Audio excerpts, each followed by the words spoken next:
আমার নাম দীপা। আমার বয়স ৩৫ বছর। আমার গায়ের রং কালো। তাই এত বয়স হয়ে যাওয়ার পরেও আমার জন্য কোনো ভালো সম্বন্ধ আসেনি। আমার বাবা-মা আমাকে নিয়ে অনেক চিন্তিত থাকতো। বিয়ের যেই সম্বন্ধ আসতো, আমার গায়ের কালো রং দেখে রিজেক্ট করে দিত। আমার বাবা-মা চেয়েছিল ভালো একটা ব্যাচেলার ছেলের সঙ্গে বিয়ে দিতে। কিন্তু আমার কালো চেহারার জন্য কোনো ভালো সম্বন্ধ আসতো না। যেই সম্বন্ধগুলো আসতো সেগুলোর কোনোটা হয়তো অনেক বয়স্ক বা কোনোটা হয়তো প্রথম থেকেই ২-৩ বাচ্চার বাবা। পাড়া প্রতিবেশীর লোকেরা অনেক কথা বলতো আমার ব্যাপারে। এসব নিয়ে আমার মা-বাবা এত চিন্তিত থাকতো যে আমার খুব কষ্ট হতো তাদের দেখে। আমি ভাবতাম, ভগবান আমার গায়ের রং এত কেন কালো দিয়েছে, যার জন্য আমার বিয়ে হচ্ছে না। আমি এটাই ভাবতাম, এই দুনিয়ায় কি কেউ নেই যে আমার কালো রূপ দেখার পরেও ভালোবাসা দেবে। এইভাবেই আমার বয়স পেরিয়ে যায়। পাড়ার লোকে কিছু বললে আমার বাবা-মা এটাই বলতো, আমার মেয়ে আমাদের কাছে ভারী নয়। যখন কোনো ভালো সম্বন্ধ পাবো তখনই আমার মেয়ের বিয়ে দিব। যার তার সঙ্গে বিয়ে দিয়ে আমার মেয়ের জীবন নষ্ট করব না। ধীরে ধীরে আমার বয়স পেরোতে থাকে। আমার চেহারায় বয়সের ছাপ পড়ে যায়। তারপর এমন একটা পর্যায়ে হয়ে যায় যে পাড়ার লোকে বলে, যা সম্বন্ধ আসছে বিয়ে দিয়ে দাও, না হলে এরপরে একটাও সম্বন্ধ আসবে না। তোমার মেয়ে চিরকাল কুমারী হয়ে থেকে যাবে। এইভাবে আমার বয়স ৩৫ বছর হয়ে যায়। এখন তো আমার বাবা-মাও ভয় করে এটা ভেবে যে আমার হয়তো আর বিয়েই হবে না। একদিন আমার বাবার বন্ধু আমার জন্য একটা সম্বন্ধ নিয়ে আসে। লোকটির নাকি ৪টে ছেলেপুলে আছে। লোকটি দেখতে নাকি খুব সুন্দর।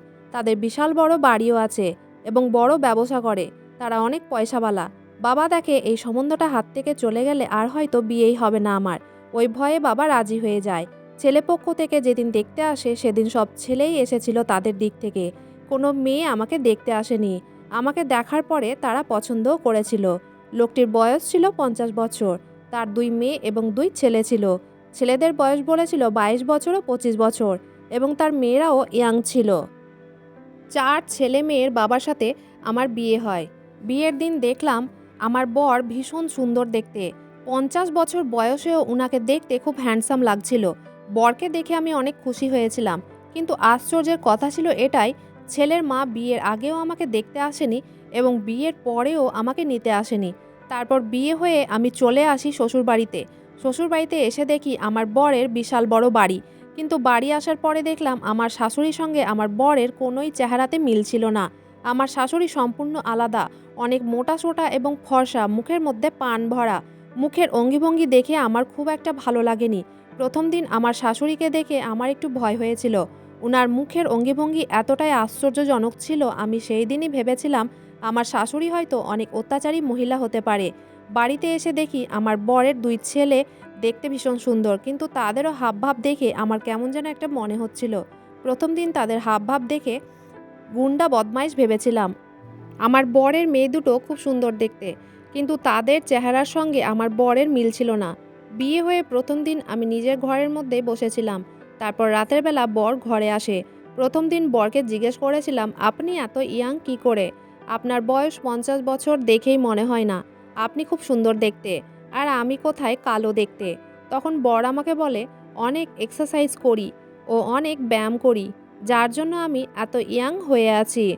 বয়স বাড়ার সঙ্গে সঙ্গে তোমাকেও এক্সারসাইজ এবং ব্যায়ামগুলো শিখিয়ে দেব।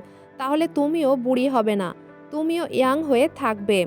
রূপ দেখে নয়, তোমার গুণ দেখেই আমি তোমাকে পছন্দ করেছি। চেহারাটাই সব কিছু নয়, মন সুন্দর থাকলে সব কিছু সুন্দর হয়।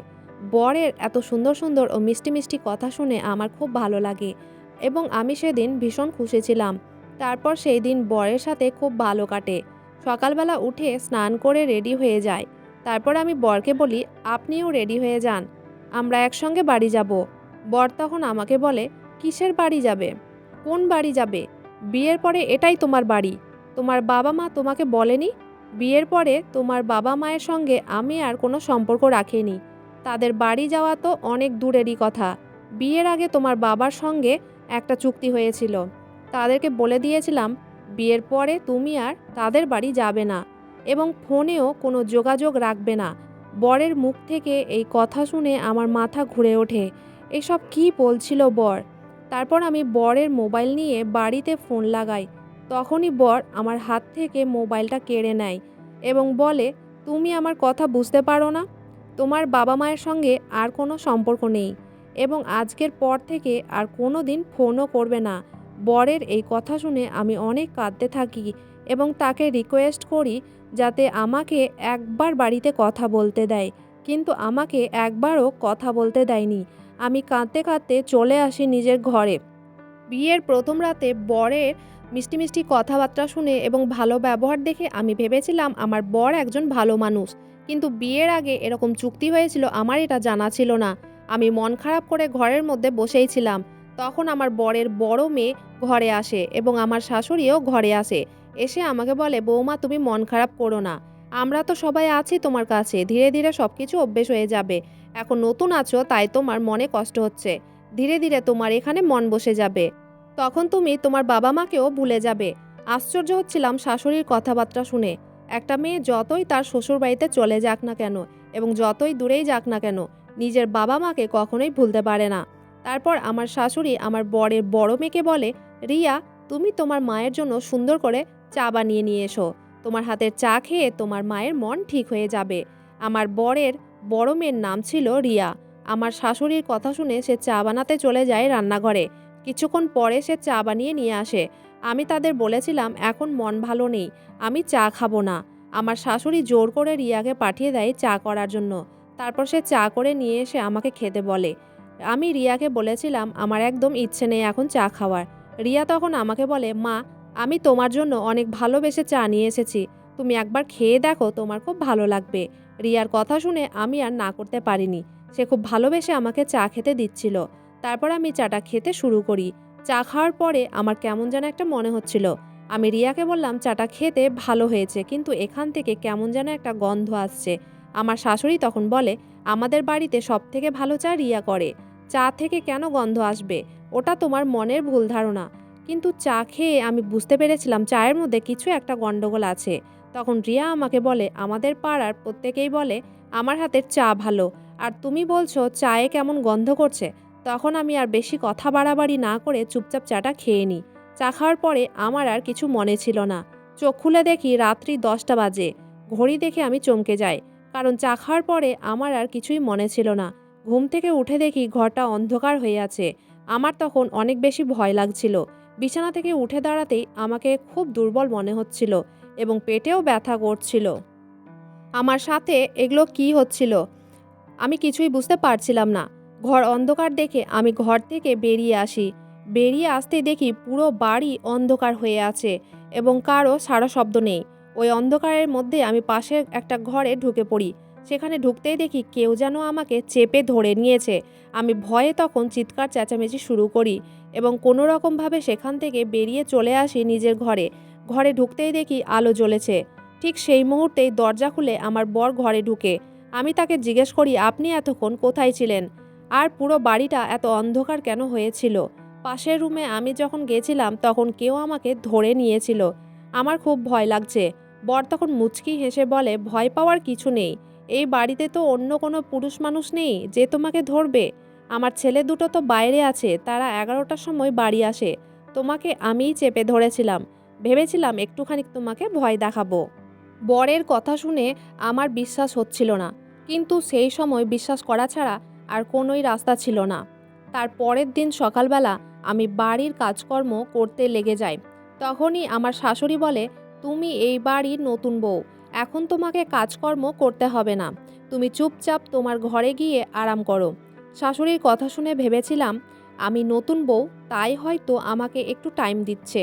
শাশুড়ির কথা মতো আমি ঘরে গিয়ে বসে থাকি। কিছুক্ষণ পরে দেখি আমার শাশুড়ি আমার জন্য সকালের খাবার নিয়ে এসেছে।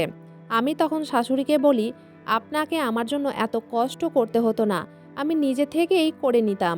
শাশুড়ি তখন বলে, তোমাকে এখন কিছু করতে হবে না, তুমি নতুন বউ, এখন সেজেগুজে তোমার ঘরেই বসে থাকবে, কিছুদিন পর থেকে বাড়ির কাজ করবে। সকালের নাস্তা আমার ঘরেই করে নিই। নাস্তা করার কিছুক্ষণ পরে আমার জন্য আবার চা নিয়ে আসে। আমার শাশুড়ি নিজের হাতে আমাকে চা খেতে দেয় এবং আমি সেটা খেয়ে নিই। আগের দিনের মতোই চা খাওয়ার পরে আমার আর কোনো হুঁশ ছিল না। রাত্রি 11টার সময় আমার চোখ খুলে ঘড়ির দিকে তাকাতেই আমার মাথা ঘুরে ওঠে। আমি নিজেই বুঝতে পারছিলাম না কিসের জন্য আমি এতক্ষণ ঘুমোচ্ছিলাম। এর আগে তো আমি কোনো দিনই এতক্ষণ ঘুমাইনি। বিছানা থেকে উঠতেই দেখি শরীর অনেক বেশি দুর্বল লাগছে এবং পেটেও ব্যথা করছে। ঠিক সেই সময় বর ঘরে ঢুকে পড়ে। আমি তাকে বলি, আমি এতক্ষণ ঘুমিয়েছিলাম, কেউ আমাকে তোলেনি কেন? বর বলে, তুমি এত গভীরভাবে ঘুমিয়েছিলে, আমি তোমাকে ডেকেছিলাম, কিন্তু তুমি উঠতে পারোনি। আমার শরীর খারাপ দেখে বর আমার জন্য ওষুধ নিয়ে আসে এবং নিজের হাতে ওষুধ খাইয়ে দেয়।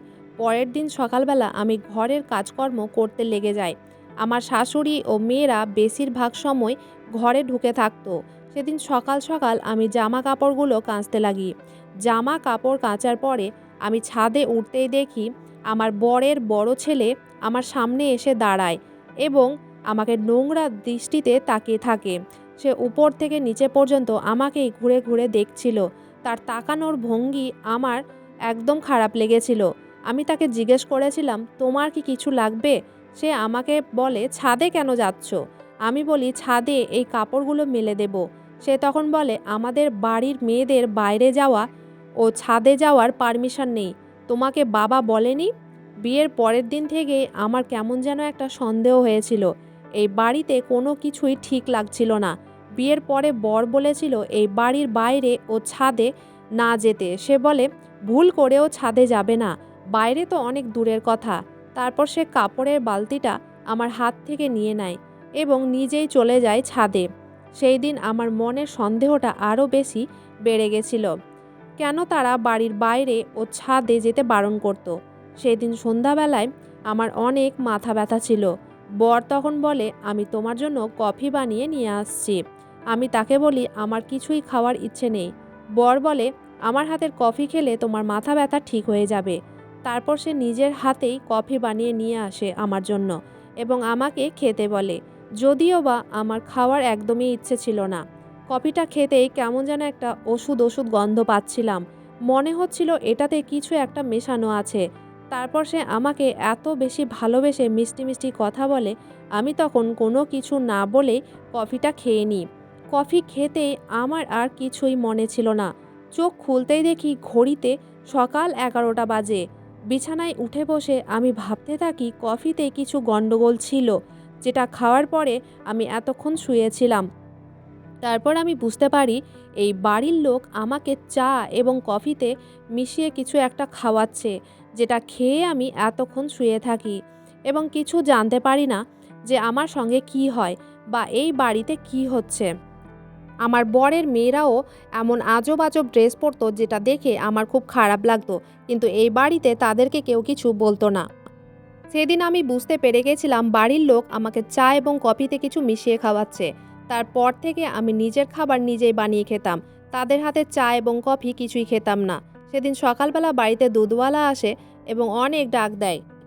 কেউ যখন ঘর থেকে বেরোয়নি, তখন আমি নিজেই যাই দুধ নিতে। দুধওয়ালা যখন আমাকে দুধ দিচ্ছিল, তখন বাড়ির আশেপাশের কিছু মহিলারা আমাকে নিয়েই কথা করছিল এবং তারা আমার দিকে তাকিয়েছিল।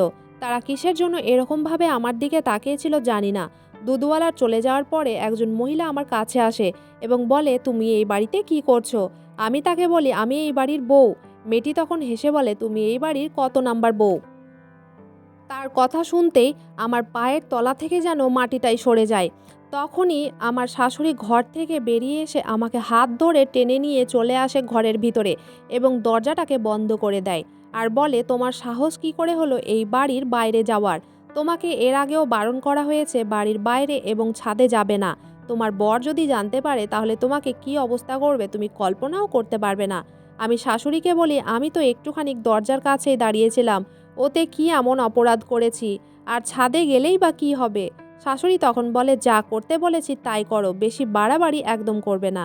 আমি তখনই সিদ্ধান্ত নিয়েছিলাম যেমন করেই হোক এই বাড়ির লুকিয়ে থাকা গোপন রহস্য জানতে হবে।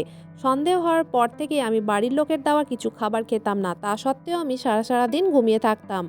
সেদিন মঙ্গলবার ছিল। আমি উপবাস রেখেছিলাম।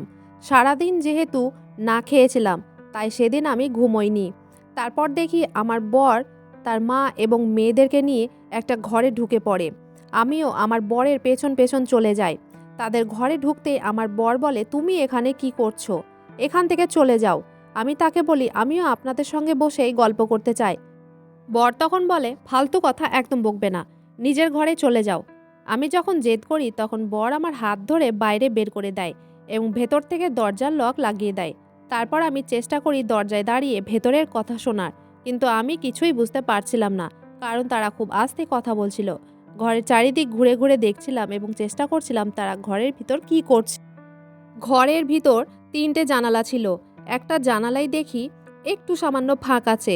সেই ফাঁক দিয়েই আমি দেখার চেষ্টা করি এবং সেই একটুখানি ফাঁক দিয়ে আমি স্পষ্ট দেখতে পাচ্ছিলাম ঘরের ভেতরের দৃশ্য। দেখলাম আমার বর, তার ২ ছেলে, মেয়ে এবং আমার শাশুড়ি, তার সঙ্গে একটা আলগা লোকও ছিল। এই লোকটাকে আমাদের বাড়িতে এর আগে কখনো দেখিনি। সেই আলগা লোকটা আমার বরকে একগুচ্ছ টাকা দিল। কিন্তু এতগুলো টাকা কিসের জন্য দিল আমার মনের মধ্যে প্রশ্ন হচ্ছিল। তারপর তাদের দরজা খুলে আসার আগেই আমি সেখান থেকে তাড়াতাড়ি করে চলে যাই নিজের ঘরে। তখনই আমি বুদ্ধি করে ছাদের উপর চলে যাই, কারণ আমার খুব জানতে ইচ্ছে করছিল এই বাড়ির লোকেদের ব্যাপারে। যখন তারা ঘরের ভিতর সবাই একসঙ্গে ছিল তখনই আমি সুযোগ পেয়েছিলাম ছাদে যাওয়ার। তাই আমি তাড়াতাড়ি ছাদে গিয়ে আমাদের বাড়ির পাশের ছাদে ঢিল মারি। আমি যখন ২-৩টা ঢিল পাশের ছাদে মারি তখন বাড়ির ভিতর থেকে একটা মহিলা ছাদের উপর উঠে আসে এবং আমাকে দেখে বলে, তুমি কিসের জন্য আমাদের ছাদে ঢিল মারছো? আমি তাকে বলি, আপনার কাছে সাহায্য চাই, আপনি দয়া করে বলেন এই বাড়ির লোকেদের ব্যাপারে। মেয়েটি তখন বলে, এই বাড়ির লোকেরা নোংরা কাজ করে, মেয়েদেরকে নিয়ে দেহ ব্যবসা করে, প্রত্যেকবার নতুন নতুন মেয়েকে বিয়ে করে নিয়ে আসে বাড়িতে এবং কিডন্যাপও করে নিয়ে আসে কিছু কিছু মেয়ে, এবং সেই মেয়েদেরকে দিয়ে জোর জবরদস্তি দেহ ব্যবসা করায়। এটাই ওদের কারবার। আমি বলি, উনার ছেলে মেয়েরাও এসব কাজ করে? মহিলাটি বলে, তুমি যাকে তোমার বর বলছো ওর এখানে কোনো ছেলে মেয়ে নেই। তুমি যাকে শাশুড়ি বলছো তারা ওই মহিলাটির ছেলে মেয়ে। ওই মোটা করে মহিলাটির ২ ছেলে ২ মেয়ে আছে এবং তুমি যাকে তোমার বর বলছো সেই লোকটি মিলে এই কোঠা বাড়ি চালায়। পাড়ার লোকে অনেক চেষ্টা করেছে তাদেরকে এখান থেকে তাড়ানোর, কিন্তু যতবারই পুলিশ এসেছে তারা পুলিশকে অনেকগুলো টাকা দিয়ে তাদের মুখ বন্ধ করিয়ে দিয়েছে। তাই পাড়ার লোক ওদের প্রতি আর কোনো মনোযোগ দেয় না। মেয়েটির কথা শুনে আমার পায়ের তলা থেকে যেন মাটিটাই সরে যায়। আমি সেই মেয়েটিকে বললাম, তারা আমাকে প্রত্যেক দিন খাবারের মধ্যে কিছু মিশিয়ে দেয়, যেটা খেয়ে আমি সারা দিন ঘুমিয়ে থাকি। জানি না তারা আমার সাথে কি এমন করে। মেয়েটি তখন আমাকে বলে, তোমার কি এখনও কিছু বুঝতে বাকি রয়ে গেছে? তোমার সাথেও ওইগুলোই করে। তোমার দেহ বিক্রি করে তারা টাকা ইনকাম করছে। এই কথা শোনার পরে আমার বুকটা ফেটে যায়। জানি না এই কয়েকদিনে কেমন কেমন লোক আমার শরীর নিয়ে খেলা করেছে।